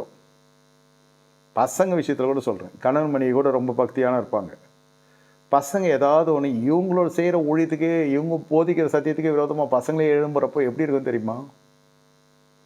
இருப்பதா செத்து போகிறதான்ற மாதிரி இருக்கும். எல்லாத்தையும் ஜெயிச்சு வந்த அந்த தலைவனோ தலைவியோ அவன் கணவன் மனைவியாக காணாத உலகம். அவர் எங்கள் தலைவர் ஐயா, அவர் எங்கள் மெய்ப்பர், அவர் எங்கள் பாஸ்டர், அவர் எங்கள் தீர்க்கதரிசி, அவர் எங்களுக்கு எல்லாத்துக்கும் எல்லாமா இருக்கிறார், கர்த்தருக்கு அர்த்தத்தில் வச்சுருக்கோம். அப்படி தான் உலகம் கொண்டாடும். உண்மையான ஊழியர்களை உலகம் இப்படி கொண்டாடும், உதாசீனப்படுத்தாது. அப்படியே ஏதாவது சின்ன சின்ன மனக்கிளேஸ் இருந்தாலும் அது பெருசாக அது ஒரு சீக்கிரம் ஷார்ட் அவுட் ஆகிடும். ஆனால் இந்த புகழ்ச்சியின் ஆரவாரத்திலே வாழ்ந்து கொண்டு வருகிற இந்த தம்பதிகள், கணவன் சொல்கிறேன், மனைவியும் சொல்கிறேன், பிள்ளைகளே எதிர்த்து நிற்காத குறையா இந்த மாதிரி ஒரு அவலட்சத்தில் ஈடுபடுறாங்கன்னு தெரிஞ்சால் எப்படி இருக்கும் தெரியுமா? இதை விட ஒரு அடி வேற எங்கேயும் வாழ்க்கையில் வாங்க முடியாது. இதில் அநேகர் நொந்திருக்கிறாங்க. அநேகர் மனமடிவாக்கி மனமடிவதனுடைய உச்சக்கட்டமே பெரலிட்டிக்கலாக வந்திருக்கு. சரீரமே செயல்படாமல் போயிருக்கு. ரொம்ப பெரிய அதிர்ச்சி இது, மிகப்பெரிய தாக்குதல். சுகர் ஏறும், பிபி ஏறும், கீழே விழுந்துருவாங்க. இந்த மாதிரிலாம் நிறைய நடந்திருக்கு. அதாவது மறுபடியும் சொல்லுகிறேன், குவைத்து கொள்ள வேண்டாம். இது நடைமுறையில் இதையெல்லாம் அகற்றுகிறது மருத்துவம் கிடையாது, மனம்தான். உங்கள் மனம் எப்படி உணர்ச்சி வசப்படுறதுல பயணப்படுகிறது, கனியம் கிடையாது, எல்லாம் இருக்குது. ஆனால் இந்த சிச்சுவேஷன் அவங்களால ஒன்றும் பண்ண முடியல. என்ன பண்ண முடியும்? புத்தி இல்லாத கலாத்தியரே, நீங்கள் சுவிசேஷத்தை நீ கற்றறிந்த சத்தியத்தை விட்டு போனது என்ன? கற்றறிந்து சத்தியத்தை விட்டு போனது என்ன? அதுதான் சொல்கிறது. அநேகர் பிரசங்கிக்கிறாங்க, அநேகர் ஊழியம் செய்கிறாங்க. பவுல் சொல்கிறார், அநேகர் போகிறாங்கன்னு போகாதீங்க, அவங்க பண்ணுறாங்க, பண்ணட்டும். ஆனால் எப்படியோ கிறிஸ்து அறிவிக்கப்படுகிறார், பரவாயில்ல. ஆனால் நல்ல எண்ணத்தில் பண்ணலை, ஜாக்கிரதையாக இருங்க. எல்லாரும் சொல்லலாம் சுவிசேஷம், இயேசு மரித்தார், இயேசு உயிர் தெழுந்தார், அவ்வளோதான். அது வரைக்கும் அலவுடு எல்லாருக்கும். உலகம் முழுவதும் அந்த சுவிசேஷம் அறிவிக்கணும்னு தான் கர்த்தரே சொல்லியிருக்காரு. அது பரவாயில்ல, அறியாதவனுக்கு அறிந்தவன் அறிவிக்கலாம். இது சத்தியத்தை கேட்டு அறிந்து ரட்சிக்கப்பட்டவர் சபையில் சேர்க்கப்படுகிறார். அதுக்கு பிறகு உங்களுக்கு பல மெய்ப்பர்கள் வர வேண்டிய அவசியம் என்ன என்று தான் பவுல் சொல்லுகிறார். அநேக உபாத்தியமார்கள் இருந்தாலும் அநேகர் உங்களுக்கு தகப்பன்மார் இல்லையே. காரணம் என்ன? அந்த சத்தியம் கேட்கிற பொழுது திசை திரும்பிடும். அதான் ரட்சிக்கப்பட்ட உடனே அந்த ஒரு அபாவிலே எல்லாத்துக்கும் ஓடுவாங்க, இயேசு அறிவிக்கப்படுகிறார். அது ஒன்று. ரெண்டாவது சபை கூடுதலை விட்டுருவாங்க. சபை கூடுதல்னு சொன்னால் என்னென்னா, போகிற சபைக்கு மட்டும் இல்லை, எங்கே சத்தியம் சேர்க்கிறதோ அந்த இடம் விட்டுருவாங்க. டோட்டலி அது டினை பண்ணுவாங்க. ஜபம் தேவைப்படும், தீர்க்க தரிசனம் தேவைப்படும், அபிஷேகம் தேவைப்படும். ஆனால் சத்தியத்துக்கு செவி சாய்க்காத போகிற காலங்கள் வரும். அநேக போதகர்கள் தங்கள் இச்சைக்கு நிறைவேற்றத்தக்கதான போதகர்களை தேர்ந்தெடுத்து கொள்வாங்க. நல்லா புரிந்து கொள்ளுங்க. இந்த இடத்துல பார்த்தீங்கன்னாக்கா அவங்க வாழ்க்கையில் மிகப்பெரிய இடத்துல ஒரு வீழ்ச்சி இருக்கிறது தெரியாமலே ஊழியம் செய்து கொண்டிருப்பாங்க. மிகப்பெரிய வீழ்ச்சி இது. கனிகள் கனிகளில் நீங்கள் கடைபிடிக்கலை, சூழ்நிலை உங்களை கையாண்டு கொண்டிருக்கிறது. உணர்ச்சி வசப்படுதல், உணர்ச்சி வசப்பட்டு நீங்கள் உங்கள் வாழ்க்கையை ஒவ்வொரு நாளும் மாய்த்து கொண்டிருக்கிறது. சந்தோஷம் போனது, சமாதானம் போனது, சௌக்கியம் போனது, ஆரோக்கியம் போனது, எல்லா நற்சீரும் துர்சீராய் போய் கொண்டிருக்குது. காரணம் என்ன? மாயம், மந்திரம், பெலிசூனியம் அதெல்லாம் ஒரு பக்கம் இருந்தாலும், கர்த்தர் விடுவித்து கொண்டு வந்தாலும் இந்த கிளேசம் உங்களை விட்டு போகாது இருப்பதுக்கான காரணம் என்ன? மனம் திரும்புதல் இல்லை. மற்றவருடைய பாவத்தை மன்னிக்கிற சுபாவம் இல்லை. அன்பு சகலத்தில் தாங்கன்னு சொல்கிறேன், வேதம் சொல்லுது. இல்லை, இந்த பார்டரில் தான் இருந்தால் பசங்களை நான் சேர்க்க மாட்டேன். ஒரு தவறு நடந்துச்சியா பசங்க விஷயத்துலேயே? இல்லை, இந்த பசங்க இனி எனக்கு பிறக்கலன்னு ஆகிடுமா? சொல்லுங்க. நான் எனக்கு எல்லா ரைட்ஸ் இருக்குது ஆஸ் அ ஃபாதராக டெசிஷன் எடுக்க. ஆனால் வேதம் என்ன சொல்லுகிறது? நீ எந்த அளவுக்கு எல்லை வைக்கிறாயோ அந்த அளவுக்கு நீ குறுகி இருக்கிறாய். கர்த்தர் எப்படி எடுத்துக்கொள்கிறார்? இயேசு என்ன செய்வார்? மன்னித்து மறந்து அவர்களை ஏற்றுக்கொள்வார். அவ்வளோதான். நம்ம ஆரோக்கியமாக இருக்கணும்னாக்கா நம்ம இது மாதிரி போனால் தான். இது கணவனாக இருந்தாலும் சரி, மனைவியாக இருந்தாலும் சரி, பிள்ளைகளாக இருந்தாலும் சரி, பெற்றோராக இருந்தாலும் சரி. இதை பற்றி ரொம்ப அதிகமாக பாதிக்கப்பட்டவங்களாம் பார்த்திங்கன்னா வாழ்க்கையில் ரொம்ப மேலே போயிருக்காங்க. யோசேப்பு அடி மேலே அடி, தெரியாதே கிடையாது உங்களுக்கு. தாவீது, இவங்க 2 பேரும் உயர்ந்த அடைக்காலத்துக்கு இருந்ததுக்கான காரணம் என்ன? இதில் பாதி உங்கள் வாழ்க்கையில் நடந்திருக்கும். சொந்த ஜனங்களே சத்ருவாக இருப்பாங்க. ஒன்று பெற்றோராக இருக்கும், இல்லைன்னா புகுந்த வீடாக இருக்கும். பெண்களுக்கு, ஆண்கள் மட்டும் என்ன விதிவிலக்க, அவங்களுக்கும் மாமியார் வீடு என்னைக்கு கல்யாணம் ஆச்சு அன்னிலேருந்து பெரிய மைனஸில் போகும். ஃபைனான்ஷியலி சொல்கிறேன், அப்புறம் சோஷியலி, அப்புறம் ஸ்பிரிச்சுவலி, அப்புறம் டொமெஸ்டிக்கலி, அப்புறம் பர்சனலி, எல்லா வழியிலையும் பார்த்தீங்கன்னா அந்த கல்யாணம் ஒரு விதமான ஆதாய கல்யாணமாகவே இருக்காது. ஒரு அனுகூலமும் இருக்காது அந்த கல்யாணத்தில். எப்படியா விவாகரத்தான நல்லா தான் இருக்குன்ற மாதிரியே இருக்கும். ஆனால் விவாகரத்து ஆகாது. ஒழுங்காக போகும். தேவன் கொடுக்குற எல்லா ஆசீர்வாதம் தங்கு தடை இல்லாமல் வரும். பிரசவம் பார்த்தாலே சுகப்பிரசவமாக இருக்கும். பால் வராதுன்னு சொல்கிற அந்த சுச்சுவேஷன் இன்றைக்கி அதிகமாக இருக்குது. கருத்தரித்து பிள்ளை பெற்ற பிறகு பால் வர்றதில்லை. கருத்தரிக்கிற பொழுதே 1008 கோளாறு. அப்புறம் ஸ்கேன் பண்ணி பார்த்தா ஒன்றும் ஃபெப்ராய்டு இருக்குன்றான். ஃபெப்ராய்டு இருக்குது, இல்லை தைராய்டு இருக்குது, இந்த மாதிரி ஏதோ ஒரு பிரச்சனை இல்லை. கடைசியில் சிசேரியன் பண்ணி தான் எடுக்கிறாங்க. அப்படியும் பார்த்தா பாலும் வர்றதில்லை. இந்த மாதிரி எந்த விதமான கோளாறுகளும் இருக்காது. பால் பீச்சி அடிக்கும், நிரம்பி வழியும் மார்பகத்திலிருந்து. குழந்தை ஆரோக்கியமாக இருக்கும், ஒரு நோய் நொடி இருக்காது. பிரசவம் சுகப்பிரசவமாக இருக்கும், எல்லாமே அனுகூலமாக இருக்கும். ஆனால் இந்த கணவன் மனசில் மட்டும் ஒரு ஆழமான இடத்துல நம்ம பெரிய விதத்தில் தோத்துட்டோம், நஷ்டப்பட்டுட்டோன்னு இருக்கும். மனைவியோட விஷயத்துலையும் அதே மாதிரி தான் இருக்கும். இது நல்ல குழந்தை வளர்ந்து கொண்டே இருக்கும். நம்ம இந்த மனசில் தெரியாமல் கல்யாணம் பண்ணிட்டோம், தெரிஞ்சிருக்கு, அவசரப்பட்டுட்டோன்ற மாதிரி இருக்கும். இந்த எல்லாமே நல்லா போயின்னு இருக்கு. ரெண்டுத்துக்கு மனசுலையும் இது ஓடிக்கொண்டிருக்கும். நான் சொல்கிறேன், மறுபடியும் நீங்கள் பயணப்படுகிறது ஆவியின் கனிகள் அல்ல. நீங்கள் பயணப்படுகிறது உணர்ச்சி வசப்படுதல். ஜபம் அதிகமாக இருக்குது, உபவாசம் அதிகமாக இருக்குது, ஆனால் ஒரு உருப்படியும் இல்லை. உருப்படியாக ஒரு காரியம் நடந்ததுன்னு கேட்டால் இருக்காது. இவ்வளோ வயசாச்சே எதுனா பண்ணியான்னு கேட்டால் 2 புள்ள பெற்றிருப்பான், அவ்வளோதான்மா. அதையே எவ்வளோ பெரிய விஷயன்றது தான் உண்மை. அதுவே நமக்கு அதுலேருந்து ஆரம்பிக்கலாம் இல்லையா? வீடு வாங்கலை, வாசல் வாங்கலை, இதெல்லாம் ஆசையாக தான் இருக்கும் மனசில். சில பேருக்கு அந்த ஆசை கூட வெறுத்துற, வாழ்க்கையே வெறுத்து போச்சு, அதெல்லாம் எனக்கு ஆசை இல்லைங்க. விவாகரத்தும் பண்ண முடியாது சில பேரால். ஏன்? கர்த்தர் கல்யாணத்தை காத்து கொண்டு வராருன்ற எண்ணமே இருக்காது. கல்யாணத்தை ஒரு கல்வன்கிட்ட போய் மாட்டியாச்சு, சரி அதுலேருந்து வெளில வரையாவது தெரியணும். ஏன் தெரியல? Travelling on their emotions.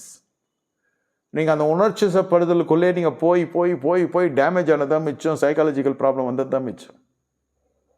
அது பெருமையாக சொல்லுவாங்க எனக்கு டிப்ரெஷன் இருக்குன்னு. விசுவாசிக்கு இது வரலாமா? அது மன சம்மந்தப்பட்ட வியாதிகள்லாம் வரக்கூடாது. மனவியல் வியாதிகள்லாம் நமக்கு வரக்கூடாது. ஏன் சொல்லலாம்? மனம் திரும்புகிற அனுபவம் இருக்கிறோம், மறுரூபாகிற அனுபவம் இருக்கிறோம், மன்னிக்கிற அனுபவம் இருக்கணும், மறக்கிற அனுபவம் இருக்கணும். இதெல்லாம் இருந்துச்சுன்னா மனவியாதி வரத்துக்கு வாய்ப்பே கிடையாது. நானே மனநோய நிபுணர் தான், சைக்காலஜிஸ்ட் தான். நான் என் படிப்பில் ஒரு பகுதி சைக்காலஜிஸ்ட். அதுவே தான் எல்லான்னு சொல்லலை, ஆனால் சேர்ந்து ஒழியும். இந்த விஷயம் நமக்குள் வரவே கூடாத ஒரு வியாதி. இந்த சட்டத்திட்டு இந்த ராஜ்யத்தின் சட்டத்தில் கீழ்ப்படித்தால் இந்த வியாதியிலேருந்து நீங்கள் விடுதலை பெறலாம். ஏன் மன்னிக்க மாட்டீங்க? பிடிக்கல, ஒரு துரோகம் இல்லையா, செஞ்சதே ரிப்பீட் பண்ணே இருப்போம் நம்ம வாய். அவங்க போனான், கெட்டான், அழிஞ்சான், ஒழிஞ்சான், அவ்வளோதான் விஷயம். அதை பறைசாற்றாத, மறந்துரு. வந்தான்னா அவனை கண்டினியூ பண்ணு, வரலையா விட்டுத்தல், அவ்வளோதான். உனக்குன்னு வாழ்க்கையை கர்த்தர் கொடுக்க வல்லவராக இருக்கா. ஒரு முறை தவறு நன்றுச்சு ஏதோ, அதுக்கு அதே நினச்சி நான் உட்காந்துருக்க முடியும்? யாரும் நம்மளுக்கு மோட்டிவேட் பண்ண மாட்டாங்க, யாரும் உங்களை எழுமி பிரகாசம் சொல்ல மாட்டாங்க. உங்களுடைய மறைவை தான் எல்லாரும் விரும்புவாங்க. அந்த புத்தியாவது இருக்கணும். யாரும் நமக்கு இல்லைன்றது தெரியுது இல்லை, யாராவது நமக்கு எடுத்து சொல்லுவாங்களா? அதெல்லாம் நம்ம தேடின்னு இருக்க முடியாது. எவன் சொல்லுவான் நமக்கு நன்மைன்னு, எவன் ஆறுதல் படுத்துவான்லாம் பார்க்க முடியாது. இன்றைக்கி எவனையுமே நம்ப முடியாத ஒரு சூழ்நிலையில் வாழ்ந்து கொண்டிருக்கிறோம். பெண்கள் மட்டும் இல்லை, ஆண்களும் சேர்த்து சொல்கிறேன். எல்லா ஒரு விதமான சந்தர்ப்பவாத உலகத்தில் வாழ்ந்து கொண்டிருக்கிறோம். மற்றவனை தப்பு பண்ண வைக்காதிருக்க தான் தேவபக்தியின் ஆதாயம் என்ன கேட்டால். நம்ம வாழ்க்கையில் மற்றவன் எவனும் பூந்துடக்கூடாது தப்பு பண்ணுறதுக்குன்னு. அப்புறம் தப்பு பண்ணிட்டான், அவன் இந்த டைட்டிலில் வந்தான், இந்த இதில் வந்தான், இந்த பின்னணியில் வந்தான், அவன் பாஸ்டர் பையனாகவே இருக்கலாம், இல்லை அவன் பாஸ்டராகவே கூட இருக்கலாம், இல்லை அவன் நல்ல படிப்பாளியாக இருக்கலாம். ஏதோ ஒரு இடத்துல ஒரு ஒரு தலைப்பின் கீழ் வந்திருக்கலாம், ஒரு அடையாளத்தின் கீழ் வந்திருக்கலாம். அதனால் அந்த மனுஷன் நல்லவன்லாம் எடுத்துக்க முடியாது. ஆனால் அவன் கெட்டவன் ஆனதுக்கு காரணமே நான் தான். உங்கள் மனசாட்சியை தொட்டு நீங்கள் சொன்னீங்கன்னா, பார்த்தீங்கன்னா, நீங்கள் ஏற்றுக்கொள்வீங்க இந்த சத்தியத்தை. மற்றவர்கள் உங்கள் வாழ்க்கையில் சூறையாடுறதுக்கு காரணம் நீங்கள் தான். ஏதோ ஒரு இடத்துல உங்களுக்கு ஒரு ஈர்ப்பு சக்தி இங்கே இருந்துச்சு, ஏதோ நம்பினீர்கள். அந்த நம்பிக்கை உங்களுடையதல்லவா? நம்பினது உங்கள் தவறு தானே? அதை ஏன் ஏற்றுக்கொள்ள மாட்டேன்து மனசு?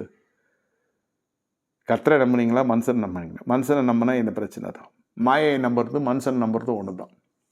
இன்னும் வரைக்கும் ஏவாள் இடத்தில் பேசின சர்பத்தினுடைய வார்த்தைகள் வந்து கொண்டு தான் இருக்குது. சபையாருக்கு வந்து கொண்டு தான் இருக்குது. சபை ஒரு புறத்தில் சொல்லிக்கொண்டே இருக்குது, ராஜ்யம் இதை செய்யாத, அது செய்யாத, இது செய்யாத. ஐயோ, இந்த மனுஷனை பார்த்தாலே இரிட்டேட்டிங்காக இருக்குது, எதை கேட்டாலும் வேணாம் வேணான்றான் இருந்தாலும். எதுவுமே ஃப்ரீயாகவே விடமாட்டா இருந்தாலும் அடிமைப்படுத்துகிறா இருந்தாலும்னு நினைப்பாங்க. உண்மையான ராஜ்யத்தின் சுவிசேஷத்தை கேட்கிற பொழுது கோபம் வந்துடும். அதான் சொல்கிறேனே, அந்த பேசிக் யூனிஃபார்ம்லேருந்து வெளியாயிடுச்சு. மதம் தான் அதெல்லாம் தீர்மானிக்கும், நிர்பந்திக்கும். அதாவது மதம் யானைக்கு பிடிக்கிற மதம் சொல்ல, religion always demands this uniform. நீ இதை செய். அதாவது எக்ஸ்டர்னல் யூனிஃபார்ம், வெளியரங்கமாக இருக்க தோட்டத்துக்கு ரொம்ப முக்கியத்துவம் கொடுப்பாங்க. வாழ்க்கையை ஓட்டையாக போயினுங்கிறது தெரியாது. நான் சொல்கிறது ராஜ்யம் வாழ்க்கையை புதுப்பிக்குது.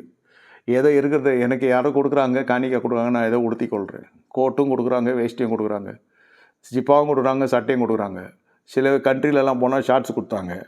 சொல்கிறேன், சில இடத்துல லுங்கி தந்தாங்க, சில நாட்டில் லுங்கியே கொடுத்தாங்க அஃபிஷியலாக. இது நல்லா இருக்கும் லுங்கின்னு 2 லுங்கி கொடுத்தான். பரவாயில்ல, நல்ல மனுஷன். ஒன்று கட்டிக்கோ, ஒன்று துவைக்கவான்னு. இல்லை, ஒன்று நீ கட்டிக்கோ, ஒன்று சிஸ்டர் கொடுன்னா. அடைப்பா, அப்படியா, இது அந்த ஊர் கல்ச்சர் அந்த மாதிரி. சரி.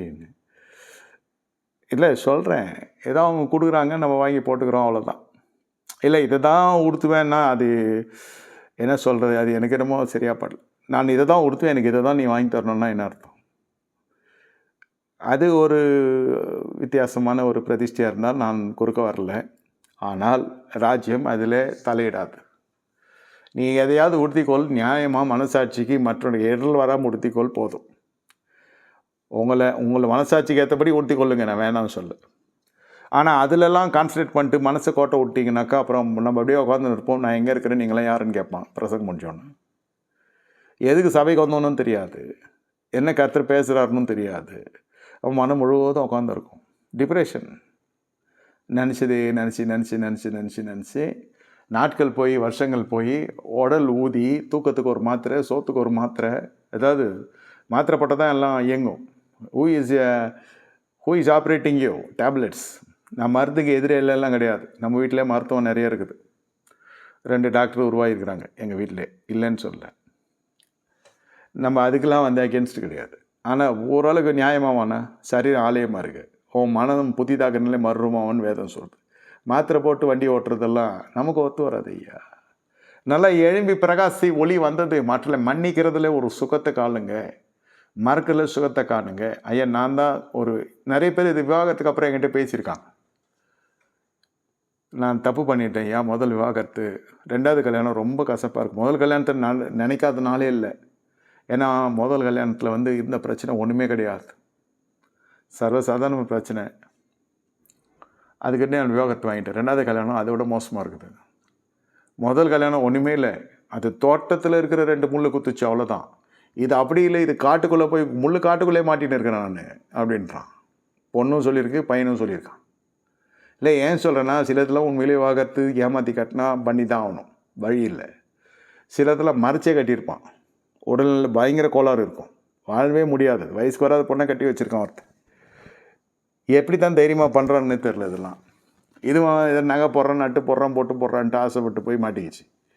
சரி, எப்படியோ அது. சில கல்யாணம் ஆனவனே கல்யாணம் ஆகலைன்னு சொல்லி கல்யாணம் பண்ணியிருப்பான். இந்த சில விஷயங்கள் எல்லாம் நம்ம சட்டத்தின் வழியே போய் அதெல்லாம் விடுவித்து கொண்டு வர தவறு கிடையாது, இல்லைன்னு சொல்லலை.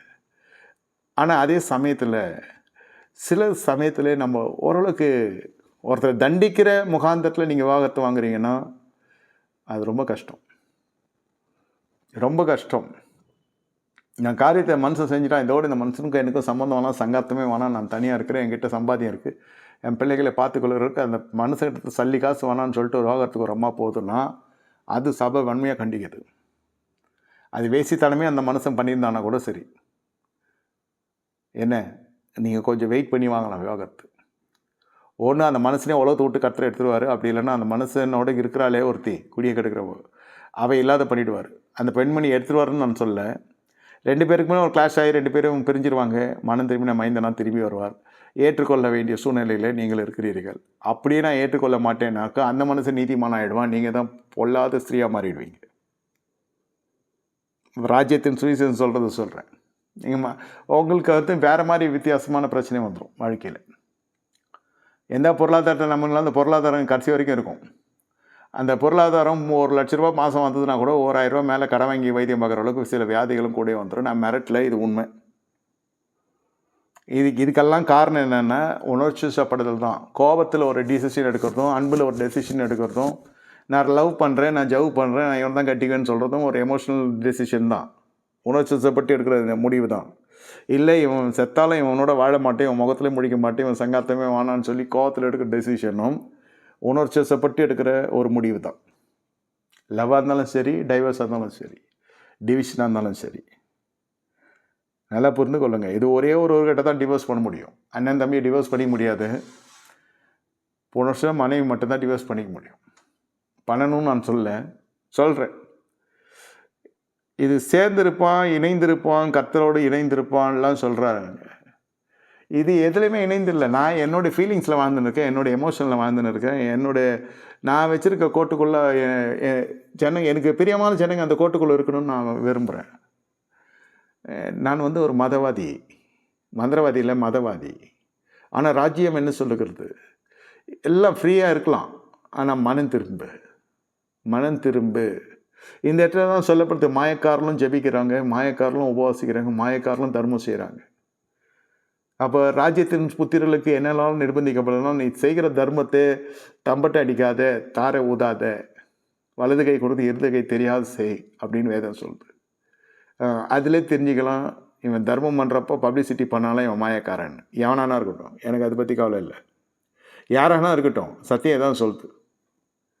இல்லை கல்யாண நாளில் தயவுசெய்து கொண்டாடுங்க ஐயா, கொண்டாடுங்க, கல்யாண நாளில் கொண்டாடுங்க. இல்லை ஏன் சொல்கிறேன்னா, ஒரு அம்மா நம்பி ஒரு பெண் நம்மளை நம்பி வந்திருக்கா, இல்லை நம்ம ஒரு பெண்ணை நம்பி போயிருக்கோம். அந்த கல்யாண உடன்படிக்கை அன்றைக்கி நினச்சாவது பாருங்கள். வாழ்விலும் தாழிலும் சுகத்திலும் துக்கத்திலும் என்னால் நான் உன்னோடு இருப்பேன்னு சொல்லியிருக்காங்க இல்லையா? சொல்லி தானே கல்யாணம் பண்ணுறீங்க. நானும் கல்யாணம் பண்ணி வைக்கிறேன்னு அது நினைவுக்கு ஒரு நாளாவது வச்சுக்கோங்க. அந்த ஒரு நாள் விவாக நாளில் என்ன வாங்கி கொடுத்தேன்னு கேட்காதீங்க, என்ன வேணும்னு கேட்காதீங்க. ஏதோ உங்களால் முடிஞ்சதை கொடுங்க, சிறந்ததை கொடுங்க, உங்களையே கொடுங்க, அவ்வளோதான். பணம் இல்லை, இது மனம்தான். ராஜ்ய விஷயம் மனம் சம்மந்தப்பட்ட விஷயம்தான், பணம்லாம் கிடையாது. இந்த புத்தி இல்லாத கலாத்திரன்னு சொல்லுறது காரணமே டைவர்ஷன் ஃப்ரம் த ட்ரூத்.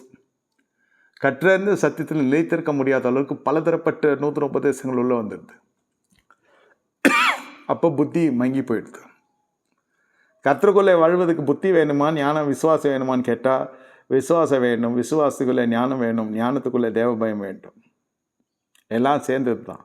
ஆனால் தள்ளி விட்டு ஓடணும், தள்ளி விடுதலை நான் வெறுக்கிறேன்னு ஆண்டவர் சொல்கிற மல்கியால். விவாகரத்து தான், வேற ஒன்றும் இல்லை.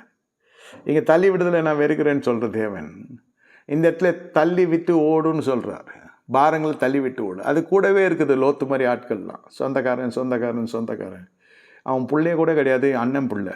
அவன் கட்சியில் எல்லாம் சொத்தையும் எடுத்துன்னு போயே போயிட்டான் ஆபரகம் விட்டு வரவே இல்லை ஆனால் இவர் ஒன்றும் அது ஒரு பாரமாக புரிஞ்சிடுச்சு. அதுலேருந்து கர்த்தர் ஒரு ஆசீர்வதிக்க ஆரம்பிக்கிறார். சிலரோட நீங்கள் இருக்கிற வரைக்கும் நீங்கள் உங்கள் வாழ்க்கையில் ஒரு வெளிச்சமே இருக்காது. போத்திபார் வீட்டில் யோசேப்பு இருக்கிற வரைக்கும் கர்த்தர் மகிமைப்படவே இல்லை. ஒரு குறிப்பிட்ட சூழ்நிலை கர்த்தர் இங்கே வச்சுருந்தார். ஏன் வச்சுருந்தாருன்னா, இந்த மனுஷனை சோதிக்கிறார், தனிமையில் கர்த்தர் சோதிக்கிறார். நல்லா அழகிய மனுஷன் என்ன திடீர்னு அந்த அம்மாவுக்கு ஆசை வந்துடுது. ஊரில் இருக்கிற எல்லாரையும் விட்டுட்டு இவன் மேலே ஆசை வருது. காரணம் என்ன? ஊரில் இருக்கிற எல்லாரையும் விட்டு உங்களை ஐ லவ் யூன்னு சொல்கிறானா என்ன காரணம் என்ன? இந்த வயசுலுமா ஐயா? அது ஒரு பெருமிதம் சில பேருக்கு. பிசாசு எந்த வயசுலையும் தோர்த்துவான் உங்களுக்குள்ளே இருக்கிற பரிசுத்தாவை எடுத்து போடணுன்றதுக்காக, அந்த மனுஷனுக்குள்ள இருக்கிற அபிஷேகத்தை உடைக்கணுன்றதுக்காக இந்த பெண்மணி ஏவுறான் பிசாசு. இந்த பெண்மணி ஆசைப்படுறா, வா வா வான்றா. இந்த மனுஷன் விட்டு விலைக்கு ஓடிட்டான். அது வரைக்கும் தான் இங்கே இருந்தான். இந்த சோதனையை ஜெயிச்சான், பரலோகம் பார்த்தது, உடனே வேறு இடத்து போயிட்டான். ஆனால் அது சிறைச்சாலையை மாறிச்சு, தப்பு இல்லை. அது வெளியரங்கமான சிறைச்சாலை. ஆனால் அங்கே தான் கர்த்தருடைய கிருபை கிரியை செய்ய ஆரம்பிச்சது.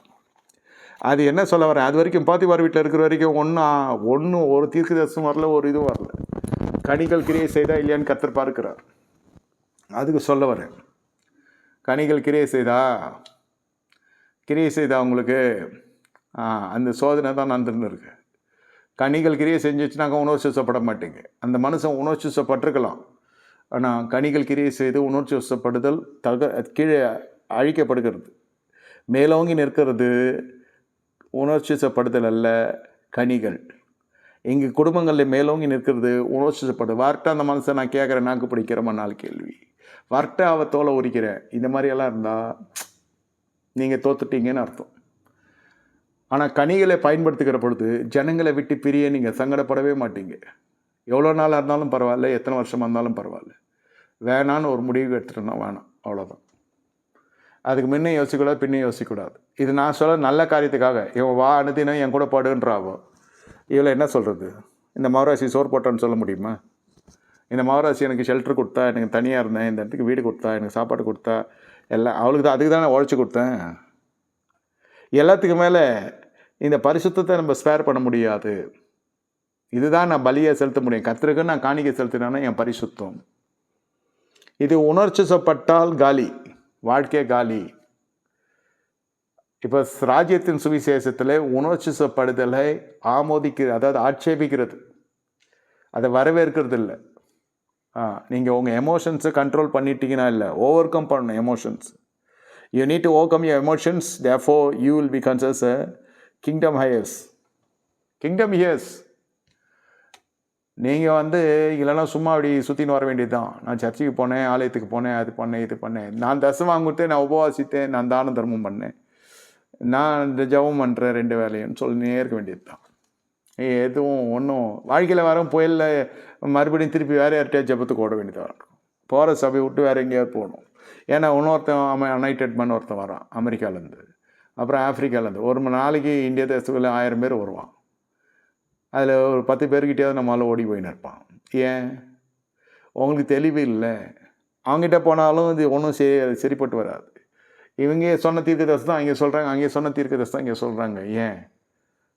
தேவன் ஒருவர் தான், வார்த்தை உறுதிப்படுத்தாது. எவன் சொன்னாலும் நம்ம கீழ்ப்படியறது இல்லையே, அப்புறம் எங்கேருந்து வார்த்தை நிறைவேறது இல்லை. இது நிஜம். இந்த வேத பாடத்தில் நீங்கள் புரிந்து கொள்ளுங்க. உணர்ச்சிசப்படுதலை மேற்கொண்டு வந்தால் தான் வாழ்வு, இல்லைன்னா வாழ்க்கை கிடையாது. அழுறதும் வேணாம், ரொம்ப சந்தோஷமும் வேணாம், ரொம்ப துக்கமும் வேணாம், ரொம்ப மனக்கசப்பும் வேணாம். ரொம்ப மறக்க முடியாத சூழ்நிலையெல்லாம் நினச்சி சில பேர் பேசிகிட்டே இருப்போம். மறக்கவே முடியாது. மறந்துடுங்க. மற்றவங்களுக்கு செய்த தீங்க மறந்துடுங்க. நினச்சி பார்த்தாலே ரத்தம் கொதிக்குது இல்லையா? அதெல்லாம் நம்ம தோல்விக்கு அறிகுறி. மனக்கசப்பு எடுத்துட்டா வியாதிகள் கூட குணமாகும். மனக்கசப்பு, மன்னிக்காத சுபாவம் இவெல்லாம் வியாதிகளை கொண்டு வரும். கண்களை மூடி கர்த்தரை நோக்கி பார்ப்போம்மா. ஆண்டவரை ஸ்தோத்தரிக்கிறோம். இதை சந்தித்த கிருபைக்கு ஸ்தோத்திரம். கொண்டு வந்த நம்முடைய பிள்ளைகளுக்காக ஸ்தோத்திரம். இம்மட்டுமா இவர்களை வழிநடத்தி நீ வருகிற நாட்களிலும் கர்த்தாவே கொடான கொடியவர்கள் பெருகுவார்களாக. பெரிய கார்த்திகை நேரே வழி நடத்தும். இயேசுவின் ரத்தம் தெளிக்கிறோம். இயேசுவின் நாமத்தில் பிதாவே, ஆமென். என் ஆத்துமாவே கர்த்தரை ஸ்தோத்திரி, முழுமைய பரிசுத்த ஸ்தோத்திரி. என் ஆத்துமாவே கர்த்தரை ஸ்தோத்திரி, கர்த்தர் சகல உபாதையும் மறவாதே, ஆமென். கர்த்தராகிய இயேசு கிறிஸ்து கிருபை, பிதாவாகிய தேவனுடைய அன்பும் பரிசுத்த அநியாயக்கும் நம்மளோட குடும்பம் சதாக்காலம் சில பரிசுத்தோடு கூட இருப்பதாக, ஆமென், ஆமென். போயிடாதீங்க, ஒரு நிமிஷம் இருங்க. உங்களுக்கு நாளை கழித்து ஃபேமிலி பிளெஸிங் மீட்டிங் இருக்குது. அதுவும் இதே கூகுள் மீட்டில் தான் கனெக்ட் ஆகும். தயவுசெய்து லிங்கை ஸ்டோர் பண்ணி வச்சுக்கோங்க. நாளை கழித்து 8:30 மணிக்கு இதே மாதிரி வியாழக்கிழமையில் நம்ம கூடுவோம். கர்த்தர் உங்களை ஆசீர்வதிப்பார். நன்றி, வணக்கம். God bless you. Any house visiting please keep in touch. God bless you.